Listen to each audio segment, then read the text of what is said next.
Hello, ServeWellers. I want to start off this week's session with a question. What kind of life are you leading? A boring one or an adventurous one? Do you spend a lot of time at home, indoors, on your computer? Or are you out in the world with others making a ruckus? Because if you have your sights on attending an academy or an ROTC program which trains and educates you to become a military leader, you have in essence signed up for a life of adventure. And by going down this path, you are guaranteeing yourself, at least for a few years, of doing what not many people in this country get to do. You will not be sitting by yourself in a cubicle running TPI reports. You will not be running spreadsheets or gathering marketing data for the big board meeting. You will not be picking up presentations from the copy machine. You will be in the mix. You'll be on a ship or a submarine or an aircraft carrier.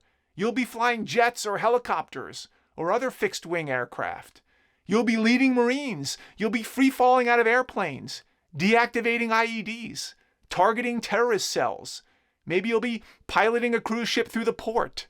You will be leading people in these high-adventure activities. You'll live in other countries, experience other cultures, eat new types of foods, sleep in weird spots.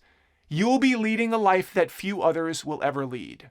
So my question is, how closely does your lifestyle now mirror what your lifestyle will be or could be when and if you reach your goal of attending a service academy or ROTC and ending up an officer in the U.S. military? Obviously, as a freshman in high school, you're not expected to be flying off aircraft carriers or deactivating bombs or coordinating touch and goes off an aircraft carrier. But are you challenging yourself at all? Do a quick self-assessment. Are you right now participating in any high adventure activities? And the reason I'm asking is twofold. First, by leading an adventurous life in high school, you are proving to the selection boards that you would fit in well as a Navy midshipman or a West Point cadet, for example. Presumably, you won't freak out or get intimidated or scared or panic or quit. That you have the mentality to not only succeed in the academies, but also as an active duty military officer whose job it will be to lead people through often uncomfortable situations. And second, by leading an adventurous life in high school, you will prove to yourself that you have what it takes to not only survive, but thrive at the academies and in your chosen community once you graduate.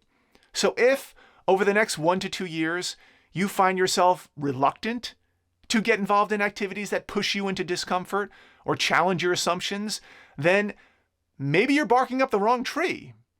If you haven't demonstrated that you know how to handle stress, or you're not confident in your ability to handle adversity, how will you convince the selection boards that you're up for the job? High school, especially the summers, is the time to test your mettle.